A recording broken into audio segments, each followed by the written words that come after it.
What's up, guys? Good morning. Good morning to everyone. I am Steve. So, today lecture discuss start the Hindu newspaper analysis. Welcome to Study Mission. I hope to all of you well. So, आज के lecture में देखेंगे हम लोग आज का the Hindu newspaper editorial analysis और देखेंगे कि क्या कुछ नया डिस्कस करने को हम लोग को है आज। और देखिए आपको हम बता दें आप द हिंदू न्यूज़पेपर डाउनलोड कर सकते हैं। यहाँ पे आप लोगों को वेबसाइट देखने को मिल रही होगी, तो इस वेबसाइट पे जाइए, आप क्लिक कीजिए, द हिंदू का टेलीग्राम ज्वाइन कीजिए। आप यहाँ भी पीडीएफ पा सकते हैं। तो द हिंदू न्यूज़पेपर का आप पीडीएफ यहीं से पा सकते हैं, किसी भी पेपर का आप पा सकते हैं। यहाँ से 5 बजे आप लोगों को यहाँ पर पीडीएफ देखने को मिल जाता है। तो ये कुछ इन्फॉर्मेशन थी जो कि आप लोगों को बताना था ताकि आप यहाँ से रीडिंग कर सके। तो आगे चलते हैं लेक्चर में। और आज एडिटोरियल पेज में हम बहुत ही शानदार टॉपिक आज डिस्कस करने को हैं। तो अपने विरोधी देश पाकिस्तान के जो कुछ हैं यहाँ पे बातें होंगी। तो क्या एफएटीएफ की बात हम लोग करेंगे। तो एफएटीएफ की बात हम लोग पहले से ही कर चुके हैं और ये रिवीजन के पॉइंट आउट से मान लीजिए इसको, क्योंकि ये आर्टिकल एफएटीएफ का जो ये बार बार पाकिस्तान के हरकत से यहाँ पे बार बार रिपीट होता रहता है। तो एफएटीएफ की हम लोग बात करेंगे। एफएटीएफ की यानी कि financial action task force, financial action task force जिसको बोलते हैं हम लोग एफएटीएफ।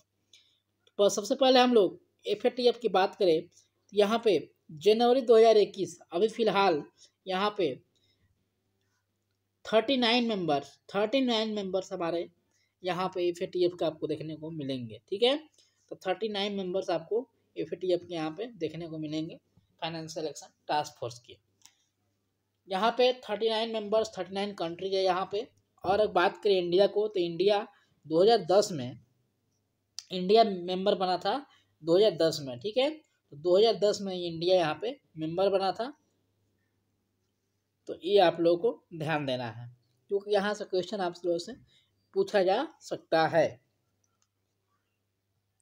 और एफएटीएफ की बात करें तो एफएटीएफ सबसे पहले क्या किया करता था। तो एफएटीएफ का काम सबसे पहले ये था कि यह हम बात कर रहे हैं जब एफएटीएफ को यहाँ पे डेवलप हुआ था, यानी कि एफएटीएफ के जब यहाँ पे इस्टेब्लिश किया गया था एफएटीएफ को, तो एफएटीएफ का काम सबसे पहले क्या था। तो ये एफएटीएफ यहाँ पे पहले फाइनेंशियल लैंडिंग को रोकता था, यानी कि मनी लैंडरिंग जो होता था उसको रोकता था। यानी कि जो गलत तरीके से जो पैसा आता है टेररिस्ट के हाथ में और टेररिस्ट करते हैं, अटैक करते हैं, तो वो पैसा कहाँ से आता है या पैसा कैसे आता है, पैसा कैसे गेन करते हैं, सब इसको केयर करने के लिए एफएटीएफ काम करता था। लेकिन बाद में क्या हुआ कि जब यूएसए पे अटैक हुआ, उसके बाद जब यूएसए पे अटैक हुआ उसके बाद यह अटैक जो होता है ये अटैक टेररिस्ट ग्रुप को भी ये केयर करने लगा। तो ये दो काम करता है, एक तो टेररिस्ट अटैक को केयर करता है, टेररिस्ट को केयर करता है, और दूसरी बात ये फाइनेंशियल मनी लैंडिंग को भी रोकता है। तो ये दो काम करता है एफएटीएफ। तो एफएटीएफ के बारे में थोड़ा ये जानकारी रखिएगा। अगर बात करें कि जब भी पाकिस्तान हमारा ग्रे लिस्ट में है, एफएटीएफ के पास दो लिस्ट हैं, एक ग्रे लिस्ट बोलते हैं और एक ब्लैक लिस्ट बोलते हैं। तो पाकिस्तान हमारा अभी ग्रे लिस्ट में है। ग्रे लिस्ट की बात करें तो अगर कोई भी कंट्री अगर ग्रे लिस्ट में होती है तो उसकी economics secondary pair and the IMF के या वर्ल्ड बैंक के द्वारा जो लोन्स मिलता है उसमें प्रॉब्लम आ सकती है। उसको आईएमएफ के द्वारा या वर्ल्ड बैंक के द्वारा जो इकोनॉमिक प्रॉब्लम्स आती है उसको आ सकता है और लोन नहीं मिल पाएगा। उसको रेड्यूसिंग इंटरनेशनल ट्रेड पे रेड्यूस करना पड़ेगा, यानी कि जो इंटरनेशनल ट्रेड होता है, जो इंटरनेशनल पे रिलेशनशिप होता है, वो कहीं ना कहीं उसको रोकते हुए नजर आएगी। वो कहीं ना कहीं उसके प्रॉब्लम फेस करने को मिल सकती है। इंटरनेशनल बाइकआउट होगा रिलेशनशिप उसका, अगर वो कोई भी कंट्री हमारा अगर ग्रे लिस्ट में आती है। तो ब्लैक लिस्ट की बात करें तो ब्लैक लिस्ट में इससे भी ज़्यादा बेहद बुरा हो जाएगा। यानी ब्लैक लिस्ट में उसको कहीं से भी, ग्रे लिस्ट में थोड़ा बहुत तो उसको मिलेगा ही यहाँ पे हेल्प, लेकिन ब्लैक लिस्ट में उस व्यक्ति को, उस कंट्री को कोई भी सपोर्ट नहीं करने वाला है। ऐसी बात यहाँ पे बोली जा रही है। दो लिस्ट की बात यही होती है।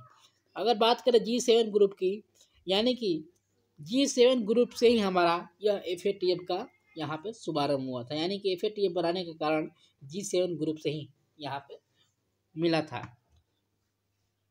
तो जो FATF होता है, फाइनेंशियल एक्शन टास्क फोर्स, यह FATF G7 ग्रुप से बनाया गया। G7 ग्रुप की बात करें तो G7 ग्रुप 1989 में G7 ग्रुप का यहाँ बनाया गया। G7 ग्रुप को 1989 में 1989 में बनाया गया था। और यह यहाँ पे G7 ग्रुप में 7 कंट्रीज है। जी हाँ, 7 कंट्री हैं। तो कौन कौन? तो Canada, France, Germany, Japan, UK, Italy and USA। आप फिर सुनिए, Canada, France, Germany, Japan, UK, Italy, USA।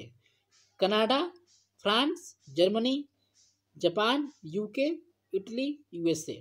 तो ये जो 7 कंट्री हैं, जैसा कि मैंने बताया, इसको आप वीडियो को पॉज करके लिख सकते हैं, आप नोट करिए, नोट करना बेहद जरूरी है आपकी रिवीजन के लिए। तो ये जो 7 कंट्री हैं, ये G7 के पार्ट हैं, यानी कि ग्रुप, इस ग्रुप के यह मेंबर हैं। अगर बात करें 2001 में फिर इसको इंक्लूड किया गया, जैसा कि मैंने बताया, FATF उसके इन G7 के द्वारा FATF का बनाया गया, FATF को बनाया गया। उसके बाद FATF बनाया गया जब, तो FATF का काम क्या था? तो मनी लॉन्ड्रिंग को रोकना, जो कि यानी कि जो गलत तरीके से पैसे यहाँ पर टेस्ट के हाथ में आते हैं। लेकिन उसके बाद ये देखा गया कि USA के ऊपर अटैक हुआ था, और जिसके कारण यहाँ पे जो हमारा FATF है उसका एक और काम बढ़ गया, जो कि वो टेररिस्ट अटैक को रोकना। तो ये 2 काम हमारा FATF का उसके बाद से हो गया। अगर बात करें इसके हेडक्वार्टर की, तो फ्रांस में इसका हेडक्वार्टर मिलेगा FATF का। FATF का हेडक्वार्टर को फ्रांस में मिलेगा देखने को। अगर बात करें कि हम लोगों को अभी नाउ डिस्कस करने की जरूरत क्या पड़ी, या आर्टिकल क्यों आया यह, तो यह आर्टिकल आपको union secretary council meeting speech हुआ था। जी हाँ, UNSC यानी कि यूनियन सेक्रेटरी काउंसिल मीटिंग हुआ था। इसमें स्पीच दिया गया था हमारे जो एक्सटर्नल अफेयर्स मिनिस्टर हैं एस जयशंकर जी के द्वारा यहाँ पे ये अगेंस्ट US अटैक के द्वारा यहाँ पे स्पीच दिया गया कि अगर UN की अगर बात करें, जैसा कि आप लोग देख रहे हैं यहाँ पे UN सेक्रेटरी काउंसिल, तो ये 20 ईयर्स हो गया इसको बने हुए। तो अगर इसकी बात करें तो US 9/11 अटैक के बात करता है, तो ग्लोबल कम्युनिटी पे ये इसके अगेंस्ट यहाँ पे एक्सटर्नल अफेयर्स मिनिस्टर यहाँ पे एस जयशंकर जी यहाँ पे स्पीच दिए थे कि अगर हम इसको रोकना है, क्योंकि हम सिर्फ FATF अगर एक व्यक्ति कोई भी कार्य नहीं कर सकता, ये तो पता चलता है आप लोगों को। वही बात है कि एक ऑर्गेनाइजेशन अगर हर एक टेररिस्ट को भी रोके और मनी लैंडिंग को भी रोके, तो ये कहीं ना कहीं पॉसिबल नहीं है। और पाकिस्तान ऐसे ही छोटा रहेगा बिना ब्लैक लिस्ट का। तो ब्लैक लिस्ट में पाकिस्तान को रखने के लिए एक मौका दिया गया है। तो अगर पाकिस्तान सुधर जाता है, टेररिस्ट अटैक को रोक देता है, तो उसको ग्रे लिस्ट से भी ओपन कर दिया जाएगा। अगर ऐसे भी ज़्यादा बदतर का हाल करता है, तो इसकी ब्लैक लिस्ट में रख दिया जाएगा, क्योंकि ब्लैक लिस्ट में इसको कोई भी फाइनेंशियल सपोर्ट नहीं मिलने वाला है। लेकिन आज तक ब्लैक लिस्ट में रहा क्यों नहीं? तो क्योंकि बहुत सारे 39 मेंबर्स में से बहुत सारे कंट्री हैं जो पाकिस्तान को सपोर्ट करते हुए नज़र आती है पूरी तरह से। कौन कौन कंट्री है? तो चाइना, जी हाँ, चाइना, मलेशिया, ऐसे ऐसे कंट्री है, चाइना, मलेशिया, तुर्की। ये 3 कंट्री जो हैं, 3 कंट्री के चलते हैं, तुर्की, चाइना, मलेशिया, ये कंट्री सपोर्ट करती है पाकिस्तान को, और पाकिस्तान को सपोर्ट करती है। और ये माना जाता है कि 3 कंट्री अगर 39 मेंबर में से 3 कंट्री अगर ये सपोर्ट करती पाकिस्तान को, और तो यहाँ पे पाकिस्तान को आप ब्लैक लिस्ट में नहीं रख सकते हैं, क्योंकि 39 मेंबर में से ये 3 कंट्री चाइना, तुर्की और मलेशिया को ये यहाँ पे हाँ कहना बहुत ज़रूरी है कि इसको ब्लैक लिस्ट में रखा जाए। और यही कंट्री यहाँ पे पाकिस्तान को सपोर्ट करते हुए नज़र आ रही है, और ये बोल नहीं रही है कंट्रीज कि यहाँ पाकिस्तान को ब्लैक लिस्ट में रखा जाए। इसलिए पाकिस्तान आज तक बचता रहा है ब्लैक लिस्ट में जाने से। तो ये बात की गई है। अगर बात करें मनी लैंडिंग की, तो मनी लैंडिंग केवल आप लोगों को एक गलत गतिविधियाँ कर या शराब बेचकर या गांजा बेचकर यहाँ पे उसको मतलब गलत गतिविधियाँ कर ही पैसा नहीं मिल रहा है टेररिस्ट को, या ऐसे फाइनेंशियल सपोर्ट में से कि मिलता है कि कोई भी टेररिस्ट अगर दूसरा टेररिस्ट को पैसा देता है कोई भी अटैक कराने के लिए कहीं भी, तो ऐसे उसको पैसा केवल नहीं मिलना है। अभी आप लोगों को पता है कि डिजिटली चीज़ हो गया, हो चुका है सब कुछ।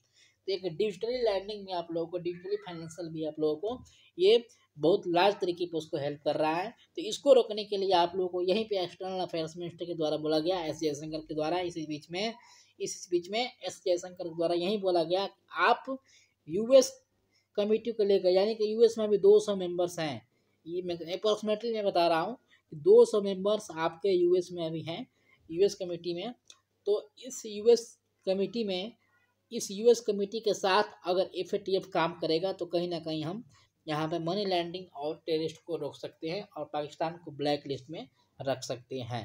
तो ये बात हमारे एक्सटर्नल मिनिस्टर के द्वारा कही गई और इसी मीटिंग के कारण यहाँ पे आज ये आर्टिकल आया और इसको हम लोग डिस्कस कर चुके हैं।